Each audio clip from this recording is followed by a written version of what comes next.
Hello, everyone. I'm just going to give people a minute or two to pop in. And while you're popping in, what I'd like you to do is head on down to chat.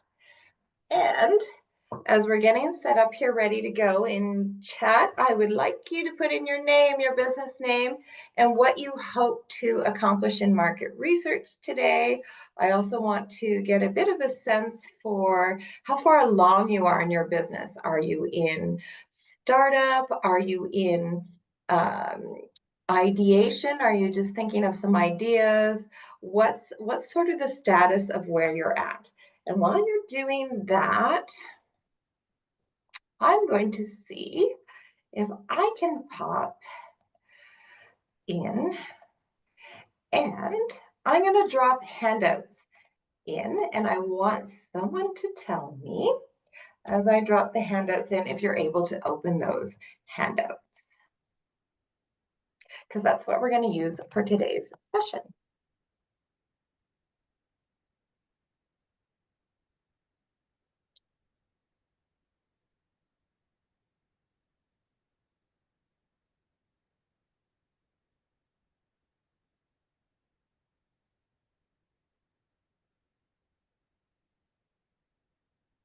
So today we're going to talk about market research for business success.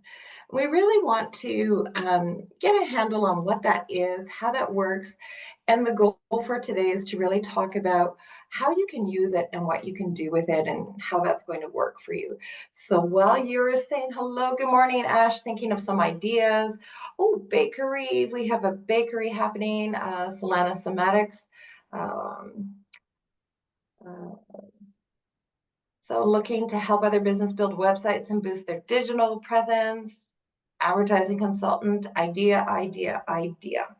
So when you say you're in the idea stage of business, what do you think you might be using market research for? What do you want to accomplish today? So I really want to get a handle on what people think they would like to accomplish today, because I think that's going to be important for us to understand as well. So we know how to sort of go with the flow of today's session. I want to get that going for folks.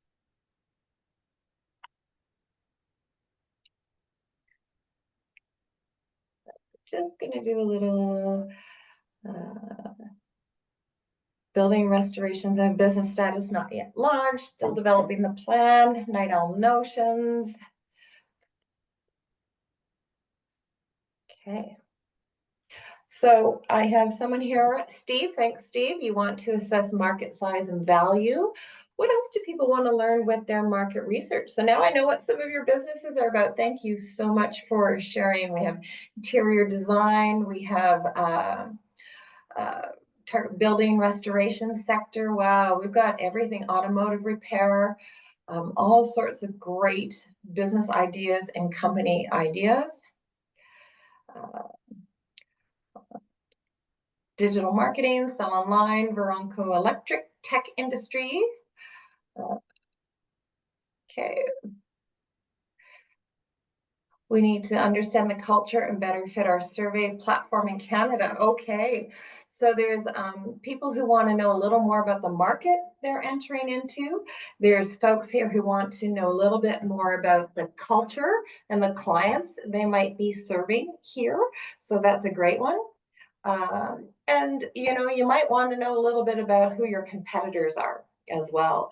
So please keep sharing that in chat, because I really am hoping we're quite interactive with what we're doing today, for the work we're doing today.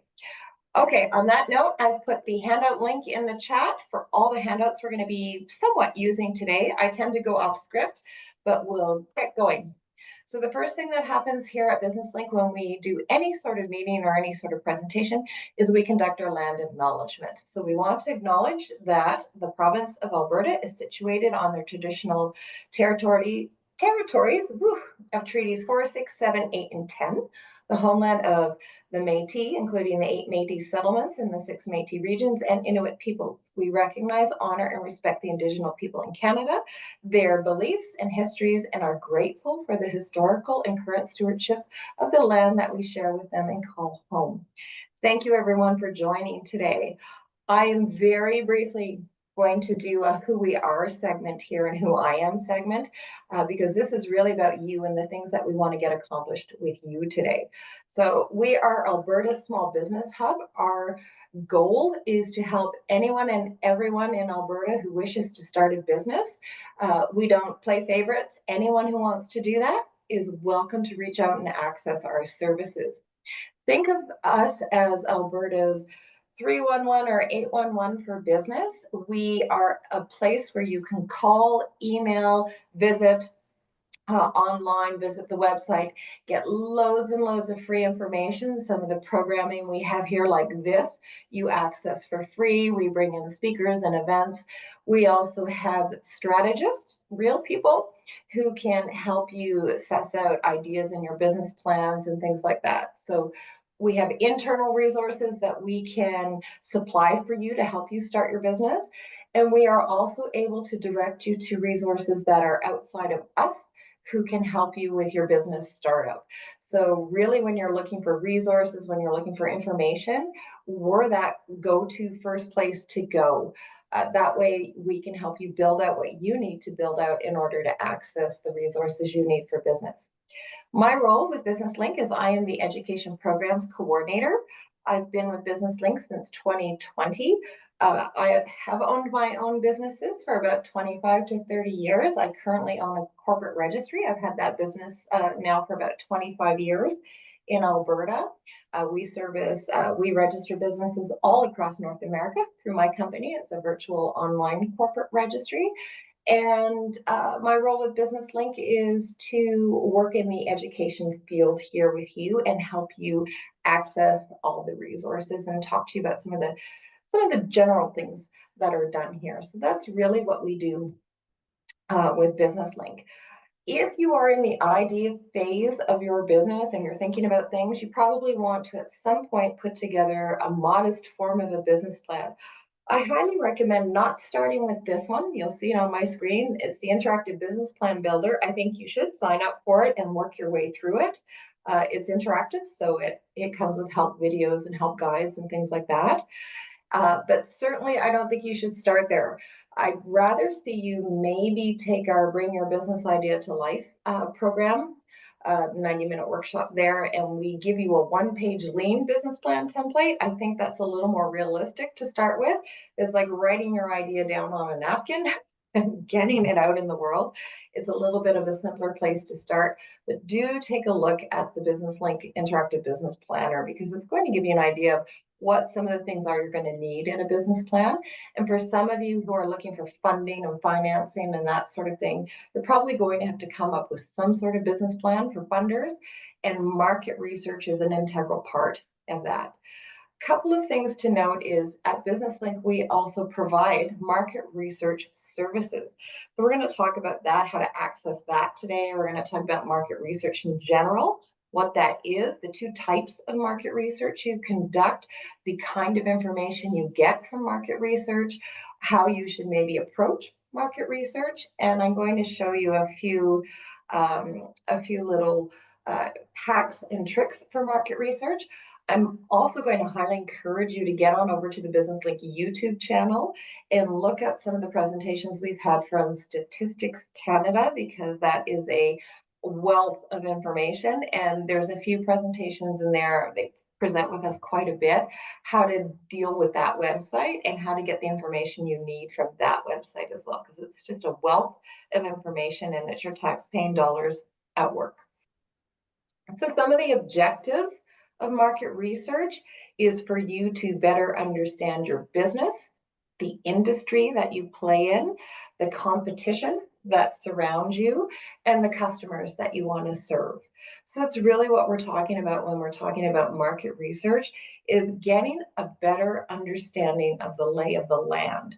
So that's where we want to begin. today is what is the lay of the land and what do you need to know about the lay of the land and how do you go about getting that information? That's what we're going to talk about today. So to start, I am going to shoot on over to our little what is market research quick 3-minute video here so that we get the basics down to start. I do want someone to put their thumb in the air, make sure we've got the sound working. So I want to make sure you can hear the sound if I play it. Whether you're starting a new business or growing an Okay, thumbs up if you were able to hear that. Excellent. existing venture, it's difficult to make decisions based on intuition and guesswork alone. When starting a new business, market research can help you understand your industry, your competition, and what the customer landscape looks like. If you own an established business, market research helps you keep up with the changing business environment and stay fresh with your product or service offerings based on the evolving needs of your clients. Regular research helps keep your business efficient and competitive. Before you conduct market research, it's important to decide what you want to know and why. Think about your goal. What is the overall purpose for you to conduct market research? What information do you hope to gather? Do you have specific questions about your industry, your competition, your target market? When you have your initial questions written out, you can determine how you will answer them. There are two types of market research: primary research and secondary research. Primary market research happens when you directly interact with customers, competitors, and other business owners to gain knowledge specific to your new venture. It is direct.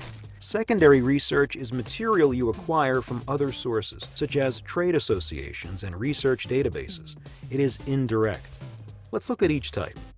The goal of good primary market research is to understand your customer rationally, emotionally, economically, socially, culturally, and more. A deep understanding of your customer's demographics and psychographics allows you to focus your brand message more efficiently to potential clients. Primary research can be a very informal process you complete on your own by conducting client surveys. Platforms such as Facebook, Google, and SurveyMonkey make creating surveys simple. Surveys can also be done via telephone or in-person interviews. With a little planning, you can also create a focus group to gather more in-depth and detailed information. Don't forget to visit your competitors' locations, either online or offline, to learn more about what they are up to.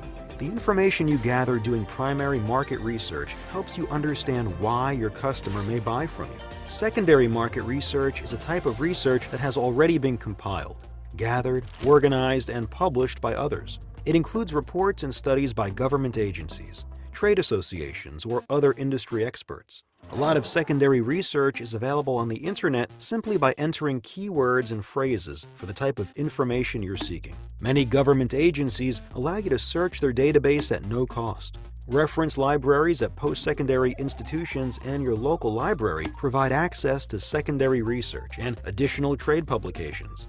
Gathering this information will provide you with numbers that tell you what is happening in your industry. It can be challenging to find the time and the energy to conduct secondary market research. Assessing information in highly specialized databases can be costly. Once you find all the information, there is no guarantee that the numbers will be up to date. The good news is that secondary market research is inexpensive and simple to access when you contact BusinessLink. We help you sort through the data so that you can make informed choices when starting or growing your business. You can move forward confidently, backed by solid market research.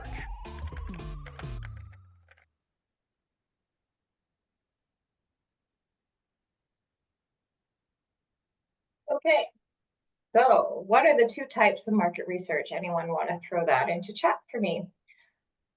What are two types of market research that we conduct? Awesome. Primary and secondary. What are two types of information we get from market research?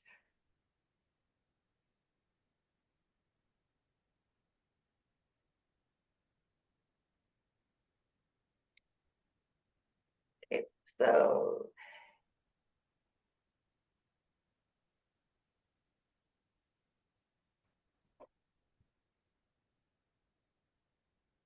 better understanding of customers. Yeah. Okay, so let's talk about So the two bits of information we get from market research are qualitative data and quantitative data. So we're going to talk about that. In all cases, what we're really trying to do is get a better understanding of ourselves, our industry, our competition, and our customers. Really, that's what we're trying to do with market research. So primary market research, and I see we have people today who are with us who have a survey company. So primary market research is, for example, surveys that you conduct, things that you do directly in front of the people you want to get the information from in a very clear and direct way. So going to the source. In my business, we actually went to our competition. I had my friends and family when I first started my business, my second business. I had friends, family, coworkers, anyone I knew call up my competition and pretend to be customers. We did some corporate espionage and figure out, oh, what are your prices and how long does it take? And we did all of that kind of stuff pretending to be customers. That's certainly primary market research, finding out a little bit more about your competition with a little bit of corporate espionage. Nothing wrong with that. If you walk into a grocery store and you see people standing there with their food and dipping sauces and things like that, they're conducting primary market research. They're doing taste testing. That's food product taste testing direct to the customer, getting feedback directly from the source. You can do that in a number of ways. And so we'll talk a little bit about surveys as well. There's ways to design surveys and good practices around surveys and things like that. And it's something you do whether you're thinking of starting a business, or you're already in business. So think about those restaurants you go to and the places you go to where they ask you to provide customer feedback. That's important information for you to know. What's important to do throughout the lifespan of your business is get the customer feedback directly from them, because they're the ones who are going to help you improve your business, or maybe change the dynamic of your business or how you move your business forward. Secondary market research is the stuff you get, the data you get from secondary sources. So one of the things we do at Business Link is we have what's called a market research department. Companies, there's lots of data collecting companies and organizations around the world. So we've already talked about Statistics Canada. Statistics Canada is your tax-paying government way of collecting information about Canadians and all kinds of information about consumer spending habits, business things, everything about what goes on in Canada is done through Statistics Canada. So we're going to talk about getting access to that information, and we're going to tackle that a bit first. But there's other data sources as well. There's Hoover's, there's Environics Analytics, there's Statista. There's a number of big companies who collect big data, generate reports on that, do analysis on that, and they're collecting that all the time. And what happens with places like your public library, for example, when I worked with the Business Development Bank, with places like that, they subscribe to those databases for thousands of dollars a year. You can buy subscriptions to those databases and generate and look up information and do all of that. Well, we do that here at Business Link as well. So part of our funding that we get from the government of Alberta and the government of Canada goes towards paying those giant fees for those giant subscriptions to those databases, so that we can turn around and supply you, the consumer, the new business owners of Alberta, with market research from these secondary sources. So we are a great free resource for you. Many large companies will pay thousands and thousands of dollars a year to get that information. This is a bit of a competitive edge for you as a small business. You can access that. So hopefully what we're also going to learn today is how to let other people do some of the work for you. So that's one of the pieces of entrepreneurship I really want to teach you today. Is I hope you're not going to go out and do all of this work yourself. What I'm trying to also teach you today is how to speak the language of market research and organize yourself so that you can better and more efficiently access your data from sources like us. So that's really what we want to do there. Okay, Two types of information you're going to get from market research is qualitative information. So this is information about people's behaviors and what goes on and why people buy and how they make their decisions, their psychographics and the reasons behind buying things and doing things, or it's really that touchy-feely information that you're getting from the marketplace. Quantitative information is more about facts and numbers and percentages. So, for example, in your industry, there's certain financial ratios in your industry. So, Statistics Canada can collect that information and provide you with financial ratios that say, well, in your industry, the average business spends 10% of its gross revenue on HR and 20% on inventory and 5% of your costs of doing business go towards keeping the heat, the light, and the gas on.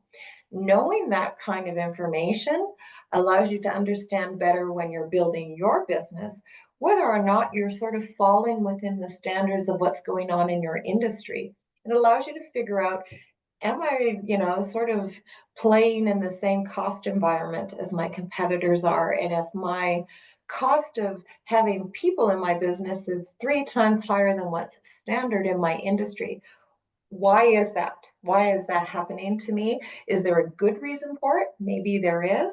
Or am I not in alignment with the rest of my competitors in the industry? So those are things to know as well. Those are the numbers and the facts that are going on around you. So it's important to know that stuff. It's important to know that throughout the lifespan of your business. In my business, we dive into this stuff all the time. We're always checking on competitors. We're always checking on the environment around us. We're always checking on what's evolving in the marketplace. And that's always doing this sort of market research. We're always checking in with customers, finding out why they're doing things or what they liked or didn't like and why they didn't like some things and how we could have improved on other things. That's a constant evolution in your business. So this is the best practice also for being in business with your business. So here we go. Let's get started. Why conduct market research? So before you do any market research, you got to know why you're doing it. So I'm going to put the handouts in. I know someone mentioned here, if you want to DM me your email address, I can, I think it was Ash. If you send me a DM, we can email you the handouts. But everyone should be able to open that link, and that link has this particular handout in it. So let's walk through the handout for sure. So I'm going to find that quickly. I'm going to stop my share. And we're going to find that handout on my workstation and we're going to talk about it.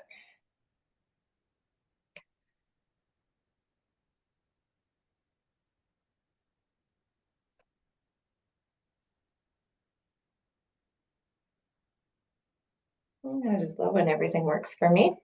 There we go.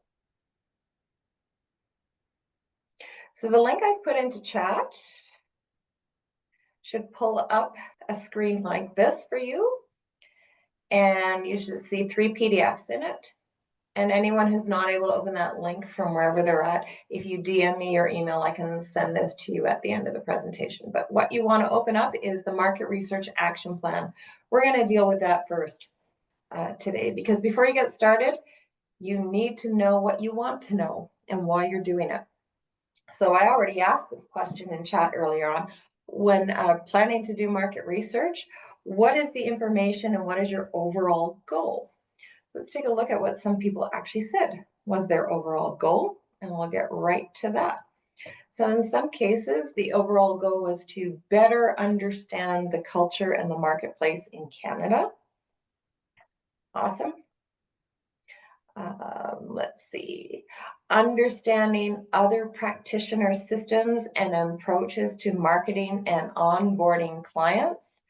So where do you think that would fall? There's going to be 3 things you need to think about when you're doing market research: is your overall goal and what bucket these things fall into. So when you're asking yourself the question, I want to understand other practitioner systems and approaches to marketing and onboarding clients. Are you wanting to know in general how that happens in your industry? Or are you wanting to know how your competitors are doing that? Do you want to know something that's an industry standard, or do you want to know what your competitors are doing? So that's a question to ask. What do you want to find out? Uh, we want to launch, so someone here has a product outside, working well outside of Canada, and they want to understand better the culture and fit for their platform inside of Canada. So step one would be market research in your own part of the world. Why are people in your part of the world enjoying your platform or working with your platform, and what makes those people and those behaviors different than potentially what the behaviors are for a target market of Canadian clientele. And maybe that's broad. That's a bit of a broad statement. We want to understand the culture. In Canada, we know that culturally we are diverse geographically across different geographic sections of the land. Someone in Atlantic Canada is a completely different persona than someone in the prairies in terms of some of their ideologies and some of their thought processes. I'm originally, for example, from Ontario, and I have lived in Alberta for 30 plus years. And for me, I can just feel the cultural differences. I go back to Ontario and go, everyone's in their little box and their tight little space in the world. In the prairies, we have this openness to the world that's a little different. And in Atlantic Canada, there's more of a laid back feel. So there's lots of different uh, intuitive ways we are different. We're also very culturally diverse in this country. So we fall into many different diasporas here. So one Canadian is not looking like another Canadian or another Canadian. We are not as tightly packed culturally, say, as a Northern European culture would be, where there's hundreds of years of history of Vikings and Scandinavians or that sort of thing. We are a different type of culture altogether. And our culture, even though it's very similar to the US, is quite different in our approaches to things. So that's definitely going to be a challenge. Okay, awesome. What needs are not currently being met by your competitors? Okay, so you want to know what your competition is up to and how your target market feels about that. I'm just going to throw the question out here. Does anyone know why people buy things? There's two reasons people buy stuff. Anyone want to take a gander at what those two reasons are? That's it. There's only two reasons. there's lots of undercurrent to those reasons, but there's really two reasons. Yeah, Carlos, you're getting it. Pain. Yeah, one of the reasons people buy things is to alleviate pain. Absolutely. And pleasure. Carlos, have you been on this before with me? Or have you read all the great psychology behind it? Two reasons people buy: pleasure and pain. We justify our purchases with everything else, rationally or irrationally, or however we do it. But when you're buying, when you're sitting in front of the salesperson, you're buying to alleviate a pain or to generate a pleasure. In the case of my caffeine habit at Starbucks, I am alleviating the pain of my caffeine withdrawal with the pleasure of the one little pleasure I like to have in the day, which is my iced mocha. So definitely, those are some of the reasons you're thinking about here. So we have people, yeah, we have wants and needs. We don't have a lot of needs. We need food, water, shelter, clothing, uh, basic. Those are needs. Need. Everything else is the fulfillment of some sort of.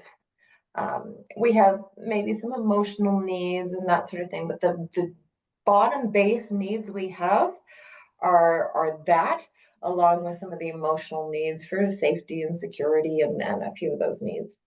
When people impulse buy, and I'm an impulse buyer, I am buying because I'm solving a pain or pleasure at the end of the day. That's just the impulse I have. So first of all, you want to figure this piece out. What am I what am I trying to achieve with market research? Let's get that down first. Okay. I'm going to stop my share. I'm going to give everyone a moment or two to just write down their thoughts. If you were unable to open the handout, that's okay. Pen and paper in front of you is fine.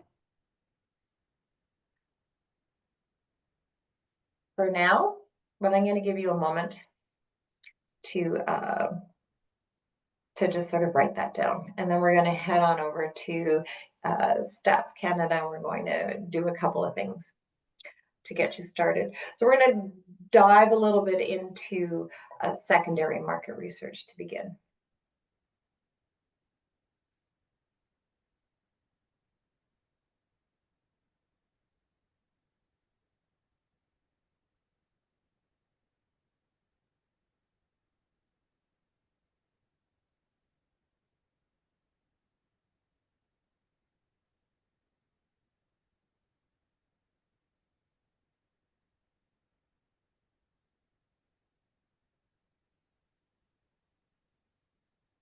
First thing you want to know before you do any kind of market research is what's your NAICS code. Anyone want to throw into chat what a NAICS code is? Do you know what a NAICS code is?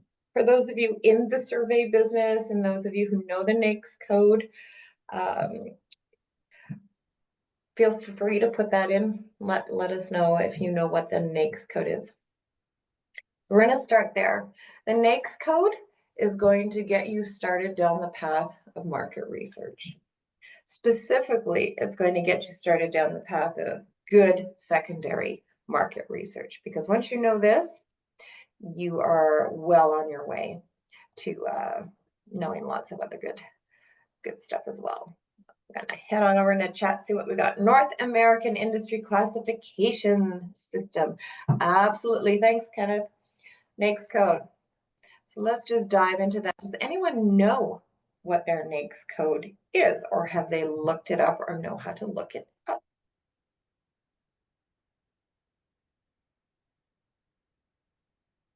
Let's see if we've got anyone willing to throw that out there.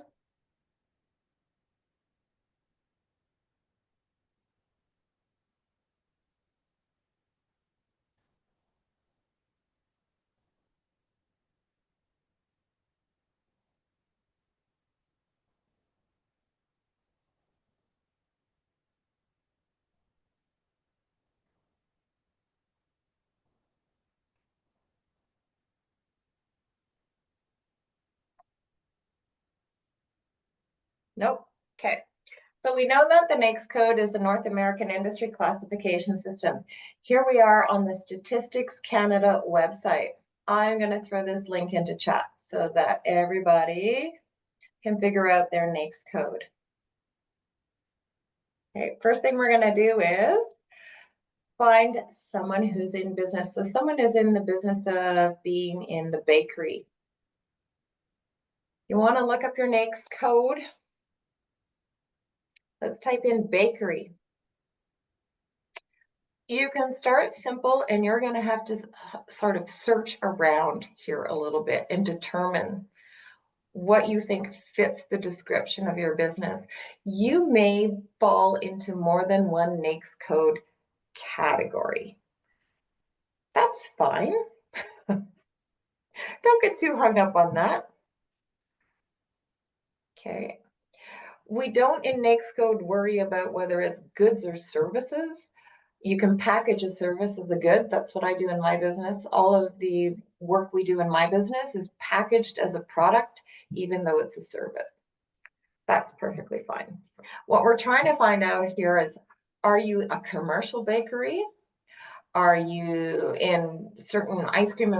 It's all divided into subcategories. So I don't know who's in the baking business, bakery, but does any of this describe your bakery?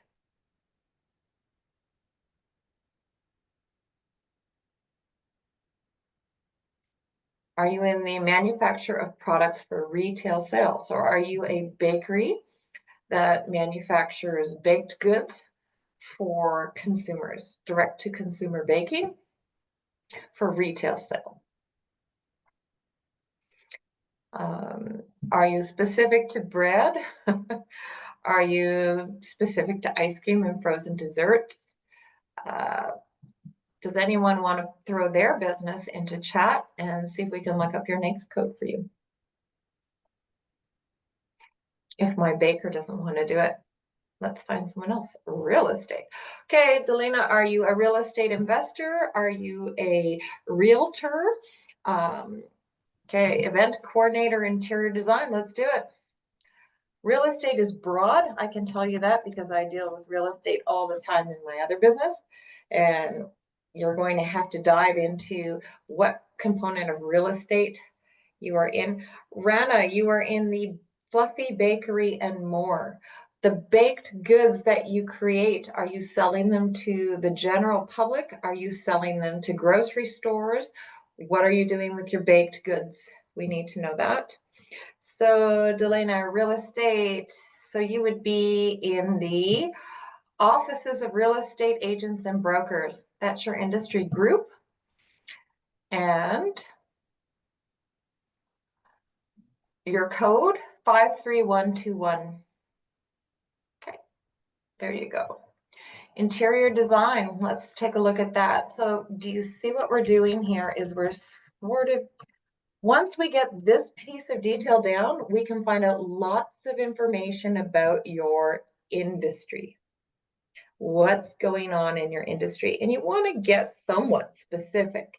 You don't want it to be so broad that you're not getting good information for yourself. You're just getting sort of a smattering of $1 billion industry. That's not going to help you.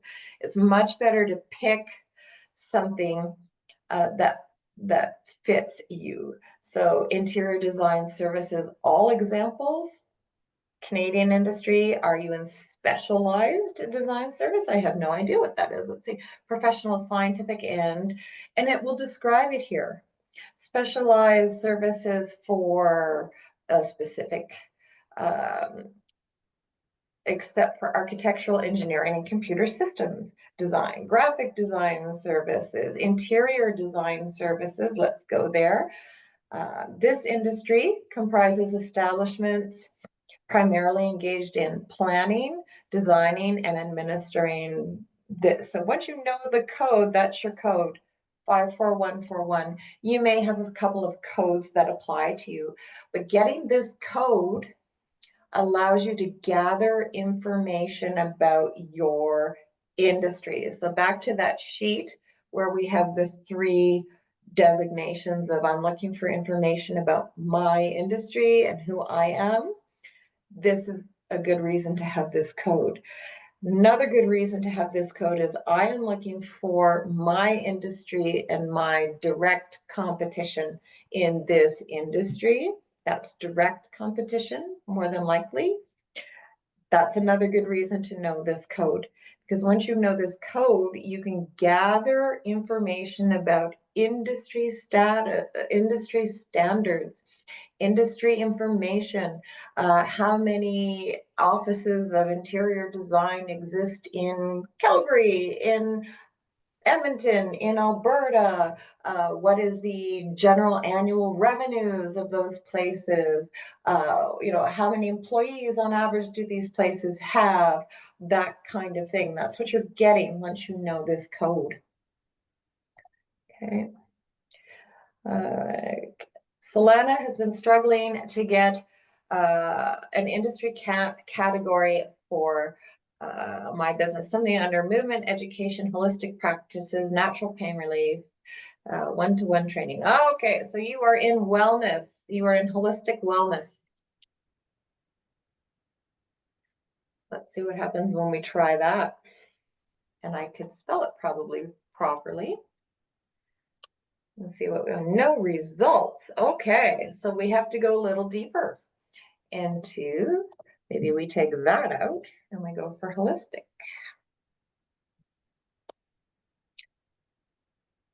Does your business have naturopaths involved in it? Is it a wellness center that has different practitioners in it. Start to think a little bit more about that sort of thing. Okay. Now let's think about healthcare and health. Isn't it fun trying to look up your NAICS code? Healthcare and social health and personal care retailers, offices of other health practitioners, home health care services. Once we go into health, okay, food health supplement retailers, okay, healthcare service, mental health, residential facilities for health. So now you got to go, now what are we doing? Holistic health, okay.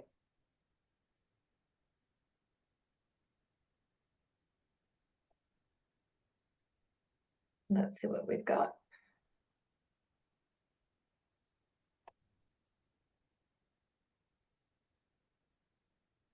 Maybe that doesn't describe you.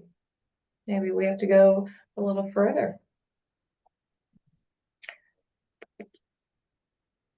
Offices of other health practitioners.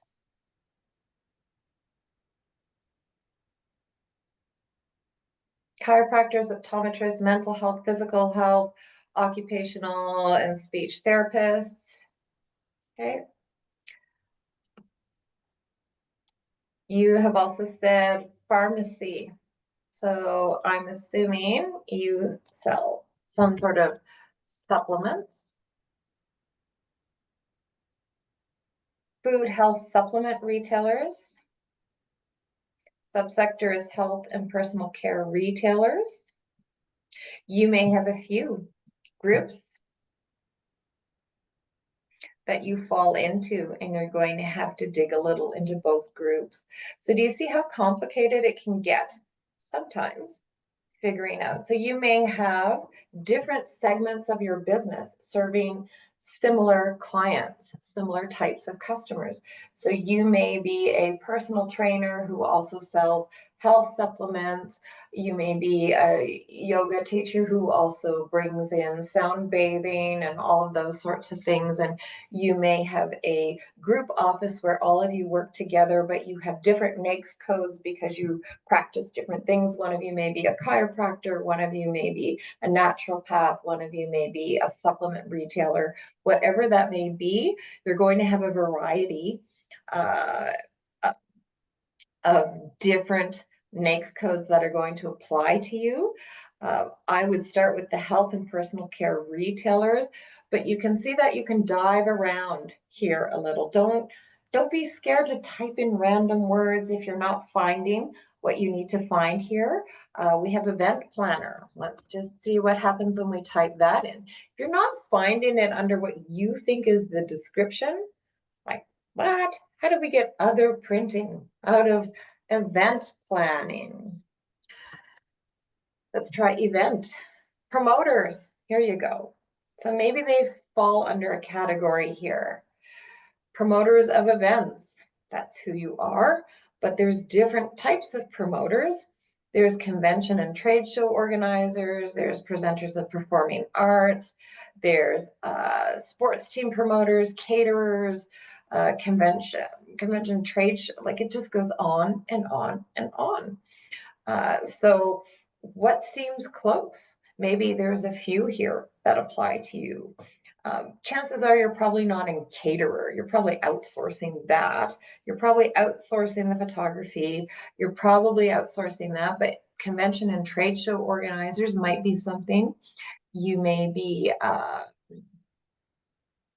let's try just the word promoter and see if we can get even a lot, nothing. Oh, wow.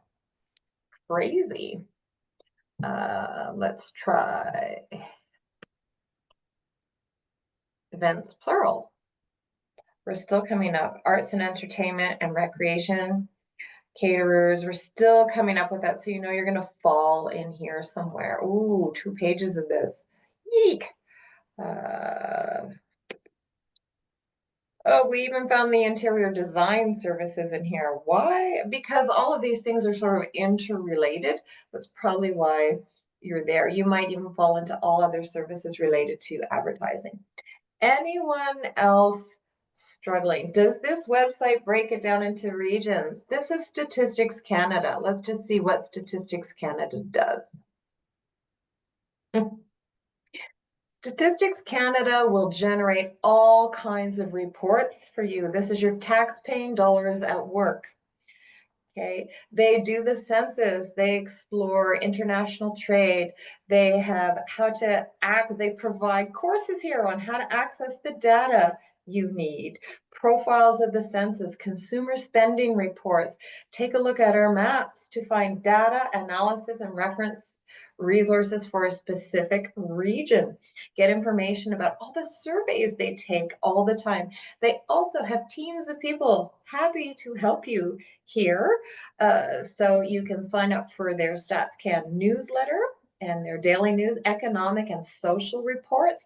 These are all the reports gathered by the Government of Canada and Statistics Canada to help you understand the lay of the land of our economy and how we tick.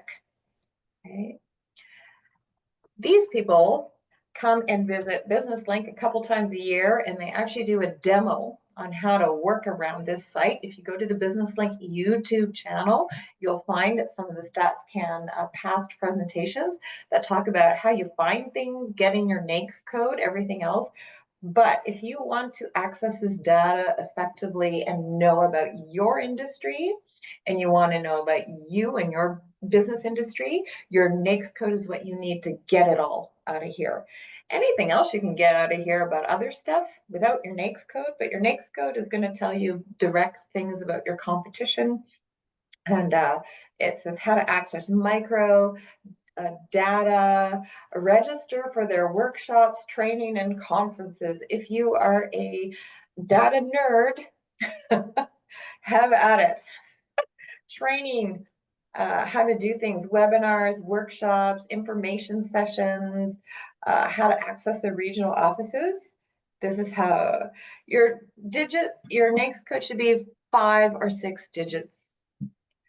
Your NAICS code. Okay, what are you doing with your NAICS code? Carly, what is the business you're in or wanting to be in? What do you think the business is that you want to be in?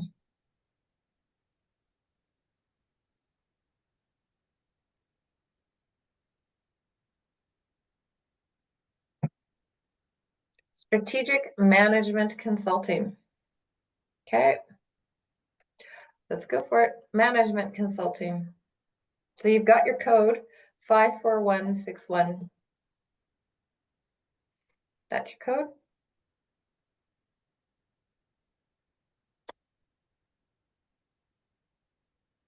Management consulting. That's your industry.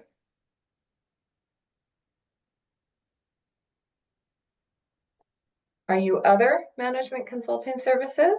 Human resources, general management.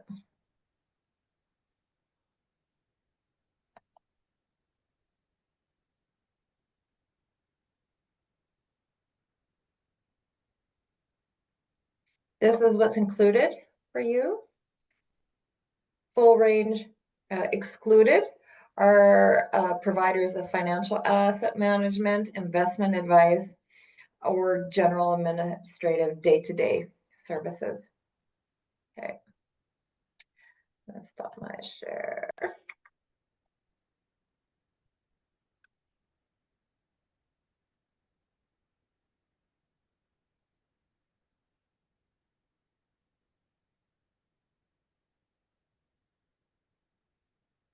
Okay, how do you know whether your business is doing well as a management consultant, or how do you know how to organize your cash flow? And how do you know how it should look in your industry? Who's telling you that? Or how are you knowing that information?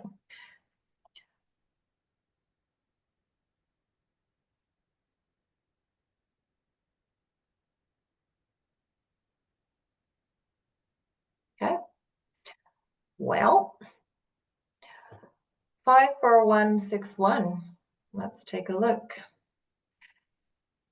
With your NAICS code, how do we use NAICS code data?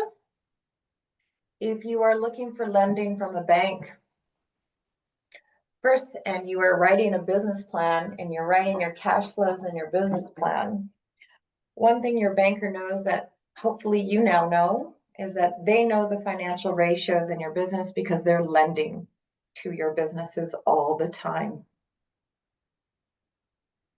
So that's how they know whether or not you're BSing them in your business plan about your cash flows. Okay. You now can write more effective cash flow planning in your business plans, understanding what the industry standards are in your business. So when you're sitting in front of your banker and they're saying, how did you come up with this number? The answer you have is, well, I'm in this particular industry. And according to Statistics Canada and their financial performance data, this is on average what folks in my industry spend on this thing, that thing, direct costs, indirect costs, all of that sort of thing. So you have some popular reports that are already here for some professional service. So if you're a real estate agent, for example, that's a popular report. So revenue range, annual revenues of 30,000 to 5 million, province, territory, all businesses. You can change your criteria and you can add your own data to the report. But in Canada, the whole industry has about 52,000 realtors. Okay. The total revenue, the sales of goods and services. So the cost of sales, your direct expenses on average in your industry, your direct cost of sales breaks down like this. Purchases, materials, and subcontractors, 5.7% of your total revenue is spent on that. Very little inventory in your business. And you have some wages and benefits. Everything in that business is commission, commission, commission. Okay, so what do we see there? Labor and commissions. Okay, so your indirect costs, your direct costs are very small. Many people can work out of their home offices or whatever. It's very small. Okay, but your indirect expenses are huge. Labor and commission is huge in that business as a cost of doing business. But your utilities, professional and business fees are pretty average. Advertising and promotion, 7% of what you do is spent on advertising and promotion, depending on your brokerage. You're paying brokerage fees for them to cover a lot of that, so on and so forth. You don't have a lot of delivery and shipping and that sort of thing. So how do we get to this page? This is your government of Canada. You need to get to know your government of Canada better. So I did financial performance data. Here's how we got to that page. Here is the link I'm sticking into chat for everyone so that you know how to get here. Financial data performance. This is where you type in your NAICS code and you can create a report for yourself. So here where it says create a report. So we looked at a popular one. Now I'm going to go create a report.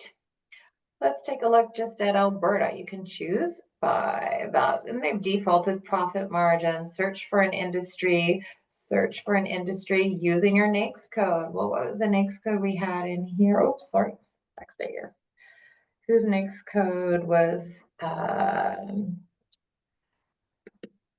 here we are, electrical contractors and other wiring, 23821. See if I'll take off the 0 and see if there it goes. Let's do that one. Let's create a report. This is for companies in Alberta with annual revenues of 30,000 to 5 million.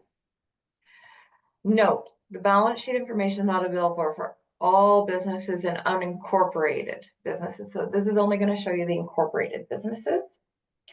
Here's your data. Number of businesses, 3,163. Out of the revenue, now you see this This has a huge direct cost of sale. Wages and benefits, purchases, materials, and subcontractors. Those are the big expenses in this business, 45.7%. Okay. Office administration labor, things like that would fall in here. Repairs and maintenance, utilities, rent, interest and bank charges, professional and business fees, other expenses. The cost for you to do business in your business is probably equipment related and labor related. Yeah, wages and benefits, purchases, subcontractors, and materials. It's all tied up in that in your business. So now we have that. So now you know when you're creating your cash flows, what your averages are in your industry so that when you're writing that, financial cash flow to your projection thing that you would want to write with your business plan, you have some sense of what that looks like in your industry so that you can compare what you're writing in your business plan and saying to your banker to what they already know because they access this information all the time and they lend to people all the time. Okay, so that's why you need to know this stuff. Because if you want to get money from other people to help you build your business, they're going to be asking you stuff like this. So you want to know it and you want to at least have a sense of it. And again, you can get this information. If you can't get it yourself here, don't go crazy. You can reach out to our free market research department, say, this is my NAICS code. Here's what I want to know about my industry. Here's what I want to know about my competition. And here's what I kind of want to get a sense of, of people who would be my customers. So you want to get those senses there. Okay, so I don't want to spend a whole lot more time here. All of this stuff you can get through Statistics Canada and through the Government of Canada website. So let's go to the menu from the Government of Canada and let's go to health, business, and industry. Okay, this is the type of information available from the business and industry section of the Government of Canada. Starting a business, taxes, business financing, where to find all your grants and things like that. You can do here, where to find financing and support for your business. You can identify yourself. So um, we do that in another session. We actually walk you through with our financial fundamentals, how to identify yourself and see what supports are available to you from across Canada for different things. Research and business intelligence, all of that is here through canada.ca. So get to know this website. I'll put that in for you. Okay. We did have a question here, and this is going to lead us into primary market research because I really want to do that next. So we've talked about your industry. We've talked about your competition. So some of the ways to find out about your competition are to do this kind of secondary market research and know what they're doing that you're not, or what you should be doing with them, or how you should be doing things, or how many other businesses are around. Another way to do that is to do some of your own legwork. Call up your competition. Survey your customers who are using your competitors and find out why the heck are they using the competitors? What did they like about the competitors over you? Or why are they using the competitors and what don't they like? So that's primary market research you can do all on your own. We ask our customers in my business all the time. We have just two very basic questions. Thank you for using our services today. We have a few basic questions, but it's a mini survey. Thank you for using our services today. We really appreciate your business. Tell us, what did you like about what we did? Score us on a scale of 1 to 10. So from 1 to 10, how did we do for you today? And then if we don't get a 10, the next question out of our mouth is, if we did not get a 10 from you today, what could we have done differently to get a 10? That is a huge follow-up question. What could we have done differently to get a 10 from you? You also want to know why they chose you over a competitor, and it's not going to be price. They'll say it's price, but it's not. Unless you are Walmart an Amazon and a giant retailer or a giant company with the GDP of a small nation, or in some cases, a large nation, you are not competing on price. You are competing on something else. So I have a question in here about, well, how do I know how to set the price? Well, one of the ways to know how to set your price is just to understand the basics of what a break even is. So you can get to break even by understanding what percentage of your sales is going to go towards your cost. That's step one. What percentage of my sales is going to go towards my cost? You're getting that information now. The next piece is, in my business, how I am presenting myself to the world as a brand or in my marketing, will some of these pieces look a little different for me? So if I'm in the fast food restaurant business or the high end chef Michelin star driven restaurant business, my cost of labor and my cost of food percentages are going to look very different in those two industries, because one is fast food, big orders, giant suppliers bringing prepackaged frozen stuff to my doorstep. And in the end, $15 an hour wages. Whereas in the other business, it is fresh food, cultivated, organic, whatever it may be, sourced from, the mountaintops of some mountain somewhere for beef or whatever you're doing, along with the high cost of having the right service people serve and the expensive chefs to prepare. Okay. So that is a different business. So that's what you're thinking about in those businesses. Your pricing is going to be quite different in those businesses because of your marketing and because of your competition to a certain degree. But that being said, the types of businesses you're starting, unless you're starting a franchise and playing in that landscape, unless you're starting that A&W franchise or that Tim Hortons franchise, where that's all built in for you and prepackaged for you anyway, and they've crunched the numbers for you, you're starting a business where you're thinking more about presentation. So once you know the basic costs and what you need to do to break even, the next thing you need to think about is, how am I going to present myself to my target market in such a way that they're willing to pay me what I need to get paid in order to, at bare minimum, break even and then pay myself and then have profit for my company on top of that. So you're already planning. So if you're writing your business plans, you're already planning in your business plan to have the people in place that you need to have in place for your business. So for example, when we look at these numbers and we say, well, what are these people spending on professional and business fees? That's your accountant, that's your bookkeeper, that's your lawyers. That's built in here. 1.5% of your revenue gross is spent on that. So now you know to build those people into your business. You know to build in wages into your business. Even if you're starting out as just you cannot price your business as though for the lifespan of a business it's just going to be you. So you need to plan this thing as though there's other people working for it. Otherwise, you just have a job and it's an 80-hour-a-week job and it sucks. So when you're building your business, that's what you're doing. Surveys, we will talk about surveys. We're not going to go into tactics of surveys, but we will send you over to some Survey Monkey survey places that where people write lots of blogs on, open-ended questions, close-ended questions, things like that. So we'll talk about that because we're going to talk about the people piece of your business and the customers. But in order to price yourself, you need to know your basic direct and indirect cost of goods and what it's going to cost you to deliver your product or service, imagining that you have all of the people and all of the things built into your company. Okay, so if you're, for example, a management consultant, you also want to have your lawyer, accountant, you may not use your lawyer a lot, but your accountant and bookkeeper, you're certainly wanting to use a lot.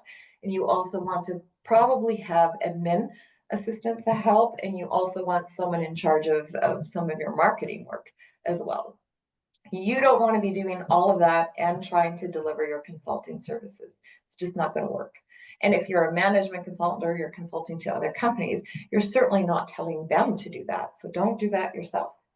Okay, that is what you're building in for your cost. Now that you know that, you now know what you need to go out and charge a bare minimum to cover those costs. You also need to pay yourself. So think about what you, as CEO of your own business, deserves to earn in a year from your business. Not what you're taking after everything else is paid for, but what you deserve to earn and are taking home as the CEO of your own company, and what your company is going to keep in retained earnings for itself so that it has value in it, so that lenders see it very well, and so that you can potentially sell it further down the road. Okay, that's your profit. Profit comes after you've paid you too. So you want a profitable business, you want a positive cash flow business, and you want a business that pays you what you're worth. That's how you set your pricing. Those are your criteria for pricing. How you get people to pay your very high price is all about marketing and sales. That's how you now set the very high price. Who is my target market? So if you wanted to find out about customers and clients and things like that, we're going to do an exercise today. So I'm going to stop my share and we're going to do an exercise today. We have some handouts too that talk about how to create some basic questions for surveying. That's in the handouts. There's also links in the handouts for places like SurveyMonkey. I think there's a link in there for the BBC, how to do some survey work, things like that. So don't get too hung up on the tactics yet. You want to know who you're surveying and what information you want to know in your survey. So you want to know what you want to know first. If you because I come from a bit of a restaurant background, I do often reference restaurants, but if you have a retail location or a restaurant location, you don't want to survey, or any business for that matter, you don't want to survey your customer about everything all the time. You want short, quick surveys to answer specific questions. So maybe one week you're doing a survey about customer service. Maybe the next week you're doing a survey about cleanliness or overall presentation in the location, and figuring out what's working there and what's not working there. But you're not doing those two things in the same survey. Okay, you want to gather specific bits of information in your surveying. I'm just going to look up this for a second.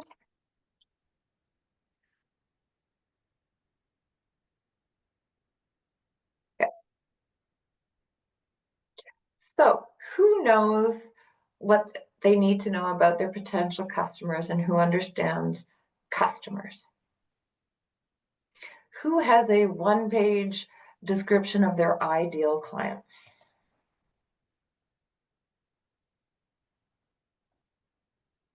Okay. So when you're trying to identify your customers, there's lots of different ways to do that. A lot of it is primary market research. Some of it is secondary. So for example, with the Statistics Canada website and with the Help of Business link, you can do consumer spending habits. You can do customer reports. If you are in a B2B environment, like I am in my business, it's a little different than being in a business to consumer environment. But what you need to know in a B2B environment is, who is the person in the organization responsible for buying from you? In my business, we deal with law firms and accounting firms. We know that there's a variety of decision makers in those organizations. We know that there is a sort of chain of command in those organizations, and that one of the things we have to do in a business to business sales cycle in those types of organizations is figure out who are the gatekeepers at the front door, and we need to figure out how to get to the money the people who write the checks for it. And along the way, that's why in B2B cycles, that's a little bit longer of a sales cycle than a consumer cycle. Because in those types of environments, you're having to sell to a few different people in a few different ways. So in the environment we work in, we spend a lot of time getting to know the admin assistants, the paralegals, the bookkeepers who work behind the scenes, talking to them about their frustrations. They're the frontline people in those organizations, and we spend a lot of time working with them just on a getting to know you basis and surveying them and calling them up and doing things and asking them questions.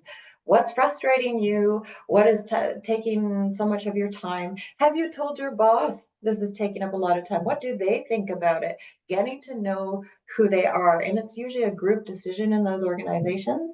But if you can turn that person into your internal sales team, then when you're sitting in a meeting with the person who actually writes the check, you have backup already within the organization telling that person from behind the scenes, yes, this is a terrible problem. Yes, we need a solution to it. Yes, yes, yes. So that's more of a business to business environment. So for those of you in consulting and you're working with firms and things like that, that's your sales cycle in there, is to do those types of things with those firms. Okay.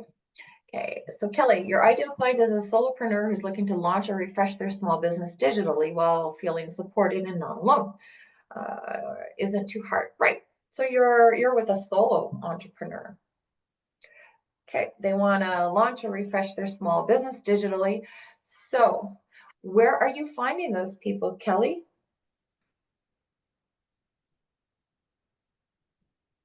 Need to find them. Where do they hang out? What do they do? Where do they hang out? Right. It actually is a business to business environment a bit for you. Solopreneurs aren't just, where are they hanging out? Where do solopreneurs exist?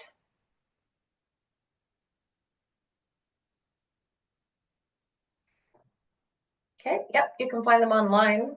You can find them in places like Etsy and Shopify. Those are the people being solopreneurs selling goods and services by themselves online. But there's tons of solopreneurs offline selling stuff at farmers markets, craft fairs, stuff like that. It's the people who are running the business solo. Where are they hanging out? All of those places. What do they do? They go to, maybe they're techpreneurs going, starting building their app. Maybe they're at launch party and innovate this place and innovate that place and start up this and start up that. So where are you finding them? By networking at all of those different places. Absolutely. Networking, coffee shops, grab those cards. And once you find them, what are you doing with them? What is there? Are you solving a pain for them or a pleasure for them? Charlie, ideal is willing to pay what maintenance fee for their vehicle. So people whose cars have broken down. Okay. Charlene, are you working from a garage or are you working from your backyard? Or do you have a location? Everyone's cars, but we have a location. Is it a franchise location or is it an independent garage?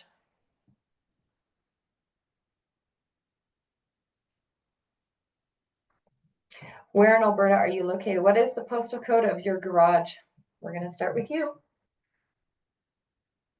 Sexsmith, what's your postal code? 2H3, TOH3C0. So let's talk about the people in your area. Multiple communities, look at that. So we're looking at something called Prism Environics Analytics Postal Code Lookup. Let's find Sexsmith. Look at all of these places in this postal code. Of course, you're an S, so I'm scrolling down to S. But these are all the places across Canada where we have similar types of people. Okay, this is 67 neighborhood types across Canada. You are located in something called, here's all the purple dots on the map. Everyone can see the purple dots on the map. This is where people who live in places like Sexsmith reside all across Canada. We have descriptions of these types of people. They're broad descriptions of the type of people who live in all of these different places across Canada. And here's the pin on the map for Sexsmith. This group of people is called suburban sports, upper middle income, younger and middle aged suburbanites.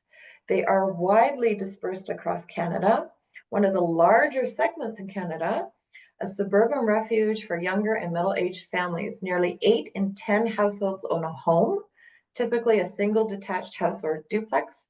These households are just about evenly divided between couples and families, and they range usually in age from 35 to 64 with children of all ages. Talks about the education levels, the household net worth. They are often in the service sector and blue collar work. They like to bowl, golf, and do Pilates. Many enjoy watching sports, rooting for their favorite pro hockey, soccer, and football teams. This is important to you, how they think. I'm willing to pay extra for the quality content of TV or video. It is important to me to regularly get away from all responsibilities and burdens. I do some form of sport or exercise at least once a week. How they live. Exhibitions and fairs, they will respond to digital ads. They'll fork out for a higher quality restaurant. They will have gasoline hybrid often. They consume over the internet, Mitsubishis, things like that. Yes, Prism, Environic Analytics, this is your postal code lookup. What is a good piece of information to gather at checkout from your customers who are coming to you, whether they're coming to you online or not? I would say the postal code is a good thing to get because we know people buy for pain or pleasure. And if we understand how they think, and if we understand who they are, and if we understand how they live, we can understand how to message them. Okay, because this group of people, so back to the automotive,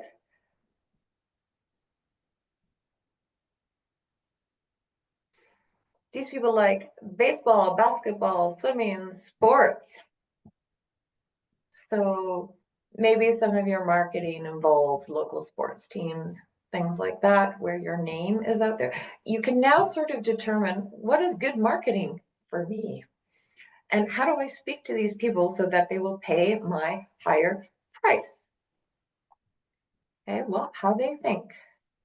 If they're willing to pay extra for the quality content of TV or video,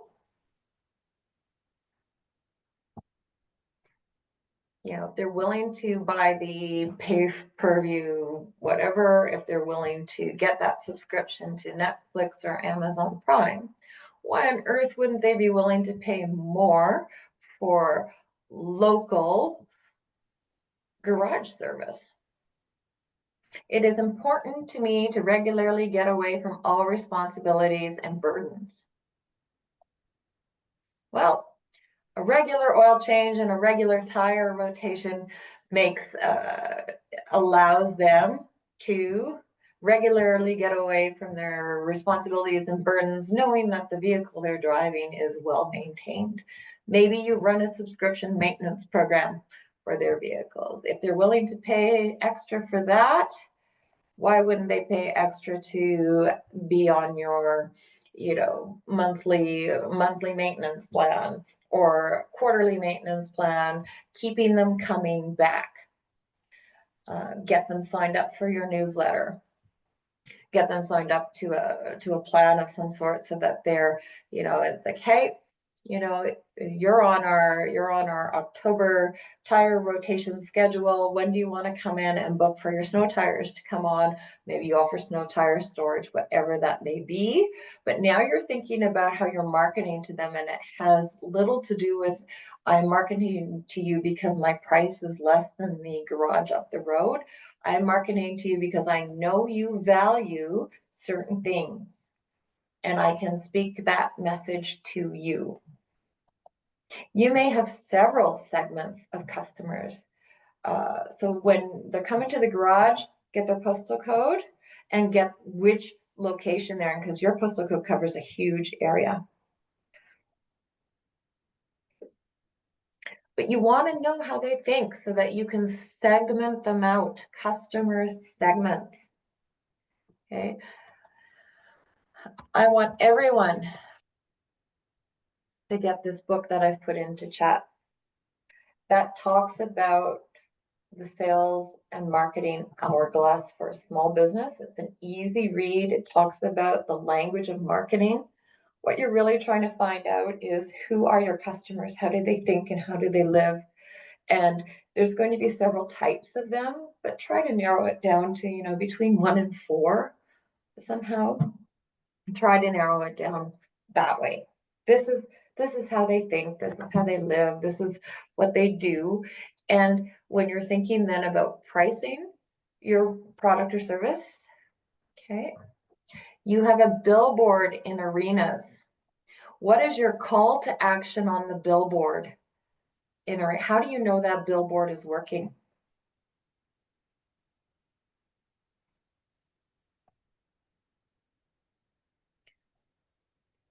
Not sure. That's right. Because you need to put a call to action on the billboard. The billboard needs to say, hey, are you reading this billboard? Scan the QR code for, or do this. And then you need to measure whether that billboard is working. How many of your customers are coming to you because they saw the billboard? It was cheap, but that $200, is it working for you? You don't know. You don't know if that $200 is working for you because you're not measuring the results. So did you know you got $200 worth of customers out of that? If you didn't, you don't know if it's working, and it's not cheap. Okay, so you need to know if it's working. Okay, and back to how they think. I do some form of sport or exercise at least once a week. Let's see, who are they? They like baseball, basketball, swimming. They like to do golf and Pilates. Many enjoy watching sports, rooting for their favorite pro hockey, soccer, and football teams. Okay. Children are of all ages. Okay. Supporting the community.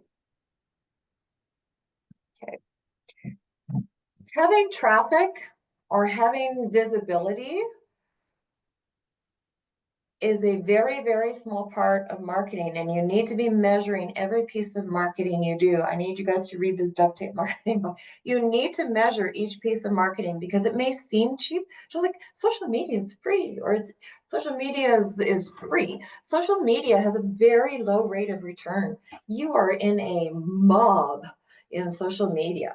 Unless you have, 1 million followers and you're the influencer of the century, you are just small, small, small, small, in a noise full of people. And what is the social media doing? What is the next step?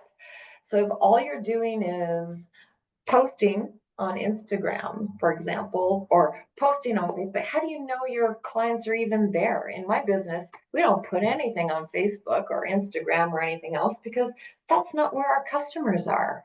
Why even waste our time and energy there, because our customers aren't there? On the other hand, we put a lot of effort and inspiration into, for example, LinkedIn with some of the work we do, because all of our customers are there hanging out. And we put a lot of time into one-on-one relationships. We put a lot of time into industry networking.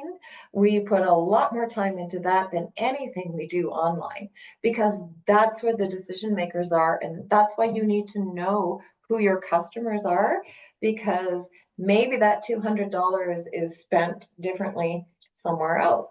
Maybe you're spending it at the golf tournament instead of at the billboard at the arena, because the people at the golf tournaments have the money to spend at the garage. Whereas the people at the arena are driving the, Dodge Voyager or whatever with the three kids in the back and it's falling apart and they're barely showing up because they've got hockey equipment to buy and they have that sort of thing to buy. Whereas if you want to have a better charge and a rate of return, maybe it's by printing your logo on golf balls with a QR code saying, hey, did you lose another? Like coming up with the innovative advertising there, because those are the people who will have the money to repair their vehicles. Okay.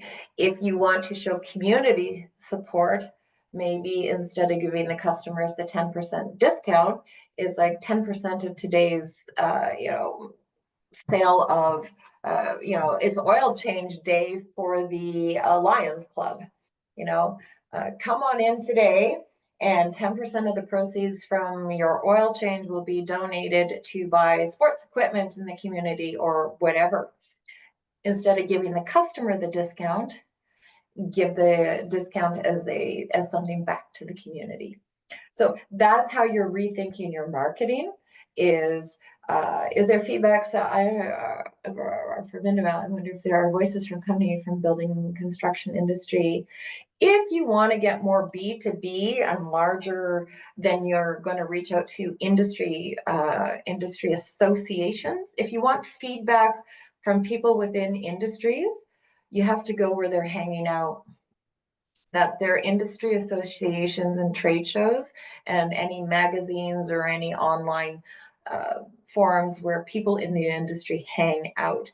That's where you're going to find the feedback from them. You can also hire out firms who will do surveys for you and take the time to survey in your industry for you. Maybe that's a good spend of your marketing money, getting the feedback there. But understanding your customer allows you to understand how they think, how they feel, and where they hang out so that you can get the right information and start to put the right marketing tactics together. Because there is a very teeny weeny rate of return on social media. It is teeny weeny. The thing you want to do with social media is get everyone to sign up for your newsletter. Direct marketing wins in the end. In the days when I started my first company, direct marketing were all those mailers you got to your house and you got them repeatedly over and over and over again. And eventually you bought something. That's direct marketing. That's what your e-newsletter is doing. And the email newsletter that you're getting people to sign up for is where it contains all the information, the discounts, everything else.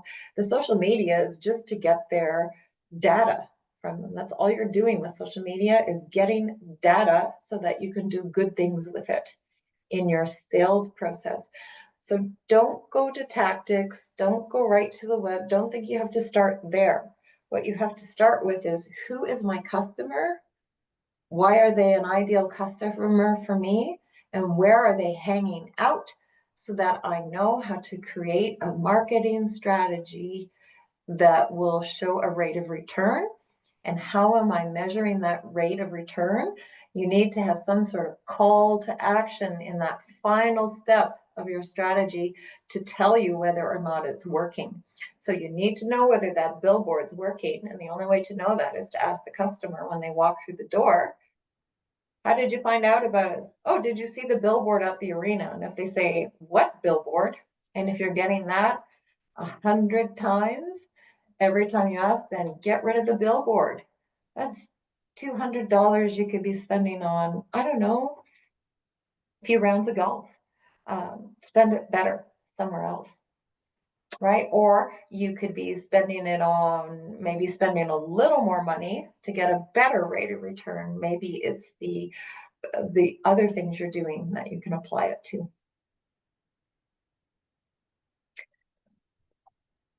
Okay. So everybody go get that book, Duct Tape Marketing.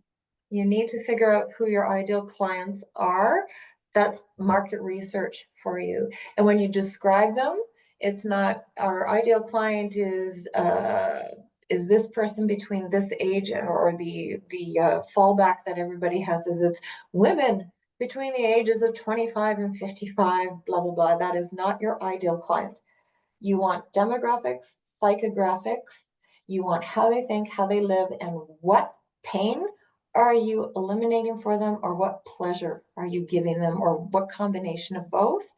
And if you know your costs and you know your industry averages, then you know how to set your prices, because now you know that your clients are going to pay you no matter what your price is, because you are speaking directly to them.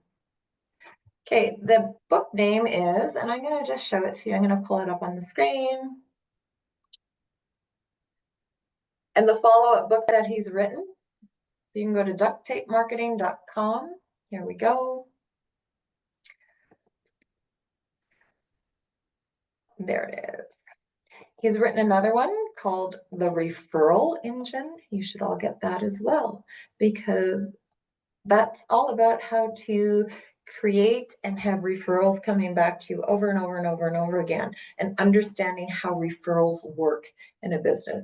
So when someone says to you, oh, I've grown my business on referrals, you need to be measuring that too.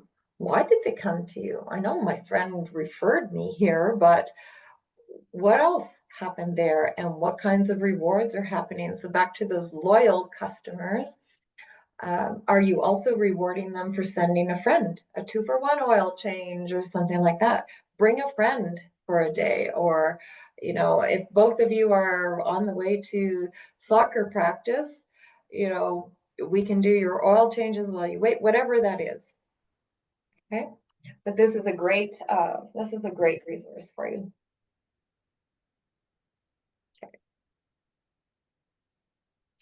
Traffic to your website, there's a billion ways to measure traffic to websites, and whether or not that's converting.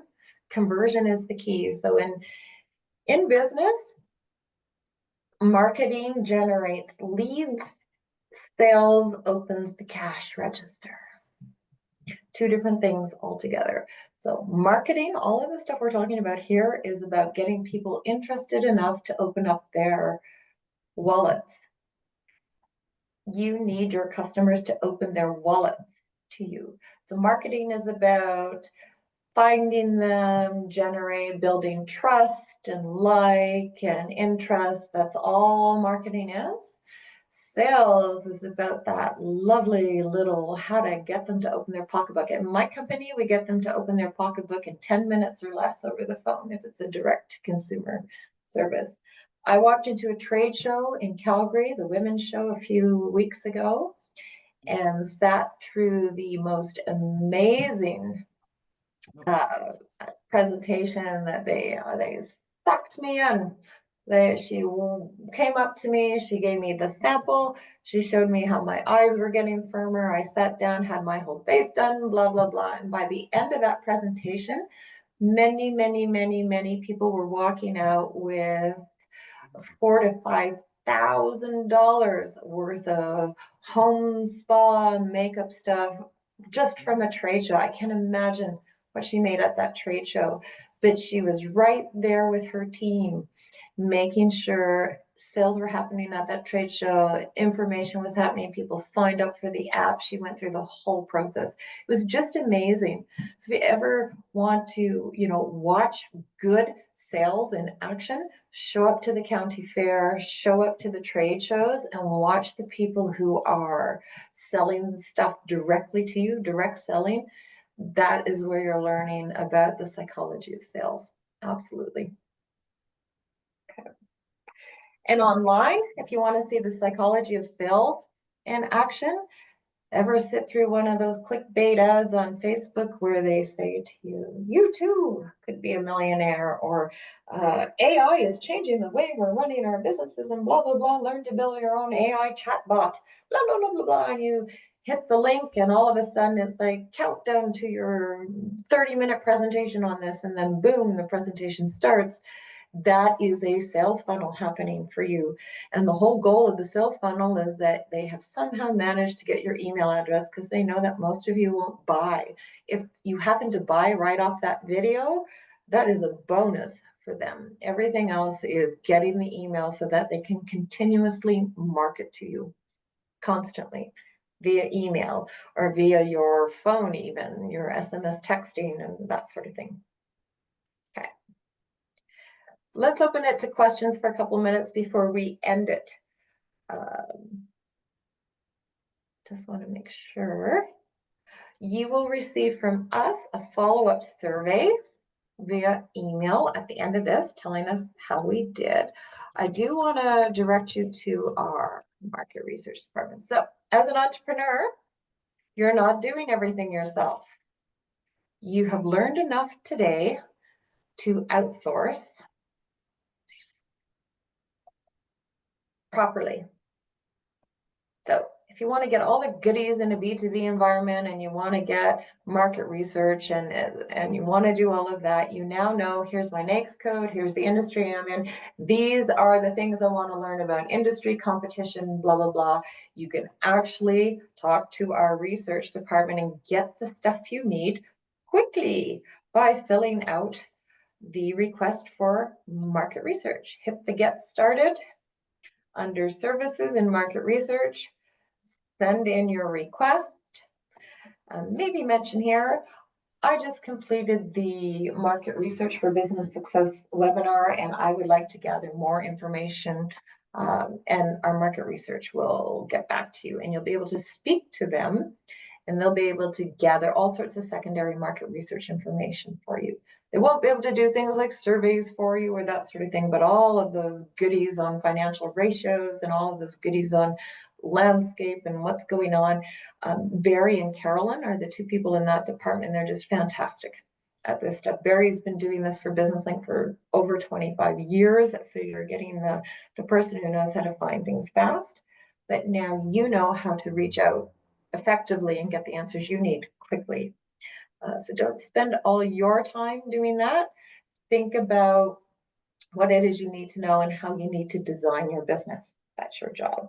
And then ask the people who can help you to do that. I'm going to open it up to questions. Anyone have questions in chat? We're just going to see. No, there's no cost to BusinessLink. Isn't that fabulous? No cost to get market research from BusinessLink. You are getting the same market research that companies pay thousands of dollars for. And BusinessLink is your free resource. Government of Canada, free resources. Business Development Bank of Canada has lots of great entrepreneurial toolkits as well. I used to do quite a bit of consulting with them. The BDC, that's also your tax-paying dollars at work. If you go under resources at the BDC, you have all sorts of ebooks, webinars, studies, research, free courses. The toolkit, the entrepreneurial toolkit is right here. I'll put that link in here for you. At some point in your lifespan, you're probably going to access this bank for financing for your business, not at startup. 2 years and up is when you access that, but all the resources are here for you. For BusinessLink, let's get you back to the BusinessLink market research page. Here you go there. Paste. For those of you doing the postal code, look at the Prism 5. There's also one in the US. If you have American customers that does zip codes, it's called ESRI, E-S-R-I. I don't know it off the top of my head today, but you can do zip code lookups and get the same sort of thing out of the US as well. Anything else? I think I've got we'll save the chat. I think Julian is on the back end of chat here. Julian, are you still on with me? We are saving chat. Maybe Julian is gone. That's okay. We are saving. Hey, Linda. Sorry, yeah, I'm still here. Okay. Yeah, my mic was muted. Because I have a few people who've sent me a DM wanting me to email them the handouts, and I don't know if we save that in chat and can see that. I think so.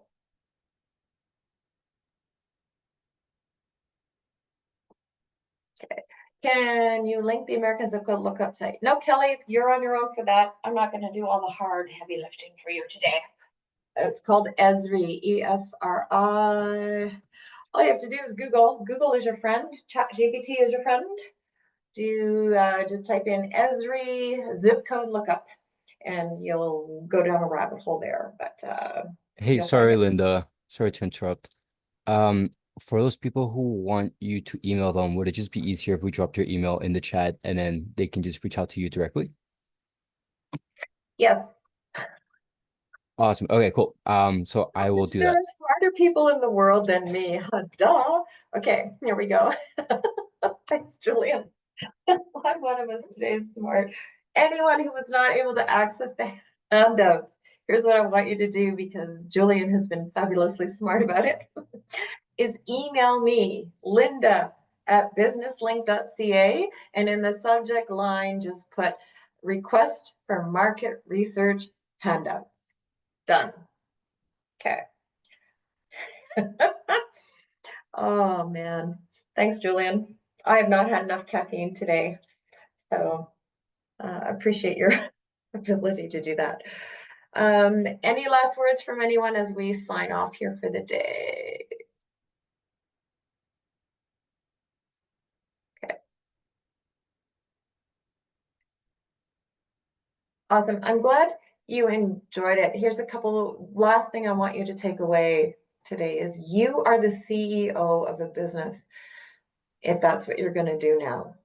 So even though I've shown you lots of great things that you can do yourself, what you really want to take away from today is here is what I have learned as the language of market research. I've learned primary, secondary, I've learned qualitative, quantitative.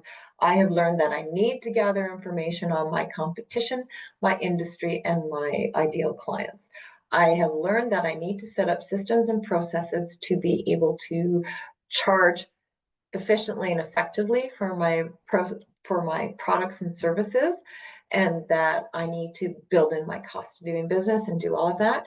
What I have also learned is that some of this stuff is really time consuming and it sucks. So as the CEO of my business, now I know enough to be dangerous and I can ask other people to help me.